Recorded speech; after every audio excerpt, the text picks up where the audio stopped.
সকাল সকাল উঠেই যেগুলা কাজ আমার করতে হয় সেগুলা কাজ হচ্ছে যে মুরগি ছাড়া, কবুতর ছাড়া, তো এগুলো ছেড়ে নিলাম।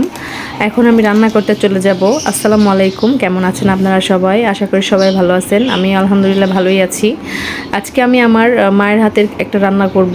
তো এই রান্নাটা আমার মা করতো, আমি আগে খাইতাম খুব, এখন খাওয়া। তো এই রান্নাটা খাইতে কিন্তু অনেক স্বাদ, এই তরকারিটা খাইতে।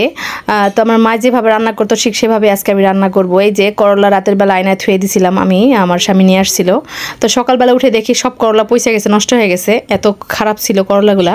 তো তারপরে এই যে বেছে বেছে কয়েকটা করলা নিয়ে নিয়েছি, কাইটা আলুর সাথে কাইটা করলাগুলো কাইটা ভালো করে ধুয়ে রাখছি। ধুয়ে যে কড়াই বসায় দিয়ে আমি তেল দিয়ে তারপরে পেঁয়াজ রসুন দিয়ে দিলাম, পেঁয়াজ আর কাঁচামরিচ। আর এই রান্নাটা করার জন্য আমার পেঁয়াজ কাঁচামরিচ হলেই হবে, অতিরিক্ত মশলার প্রয়োজন নয়। আপনারা চাইলে কিন্তু মশলাও দিতে পারেন। আর এইভাবে রান্না করে খাইলে অনেক মজা লাগে। আর কয়টা দিন ধরে একটু জ্বর ভাব ছিল, তো জ্বরের সময় কিন্তু মুখটা অনেক তিতা তিতা হয়ে থাকে। আর এরকম একটু ঝাল বেশি করে দিয়ে এরকম আলু করলার ঘাটি খাইতে অনেক ভালো লাগে। তো কিছুই ভালো লাগতেছিল না, সেই জন্য আমি এই করলা আলু ঘাটি করে নিলাম।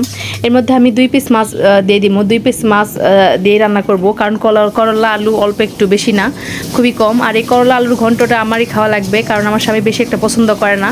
তো যাই হোক, সকালের খাবার, সে অল্প একটু হয়তো বা খাবে। তো এই তো মাছ 2 পিস দিয়ে আমি ভালো করে মশলা দিয়ে একটু পানি দিয়ে ভালো করে মাছটা কষায় নিব।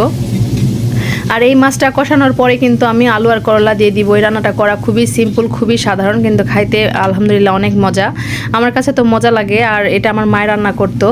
আমাদের উত্তরবঙ্গে এই করলা আলু ঘাটি খুবই চলে, এবং হচ্ছে অনেক কিছুই ঘাটি খাই, আলু বেগুন করলা আলু অনেক কিছুই ঘাটি খাই, তো তার মধ্যে একটা। তো এই পাকা করলা কাঁচা করলা আমি সব মিক্স করে তারপরে আলু কুচি কুচি কাইটা থুইছিলাম, সেগুলো কিন্তু আমি ধুয়ে দিয়ে দিলাম, দিয়ে ভালো করে এই করলার সাথে মাছের সাথে মিক্স করে নিব। আর কোনো ঝামেলা নাই। আর এই ঘাটি অনেকভাবেই করা যায়, অনেকে অনেক কিছু দেয়, গরম মশলা দেয়, আমি গরম মশলা দিলাম না, কারণ খুবই তাড়াহুড়া করে সিম্পলভাবে রান্না করলাম। আর এটা খাইতে অনেক ভালো লাগছিল, সেই জন্য আপনার শেয়ার করলাম। তো এই যে আলু আর করলা কিন্তু সিদ্ধ হয়ে গেছে, সুন্দর মতো কষানি হয়ে গেছে। আমি এখন এই কড়াইয়ের মধ্যে খুরসুন দিয়ে খুব ভালো করে একেবারে ঘাটি করে নিব।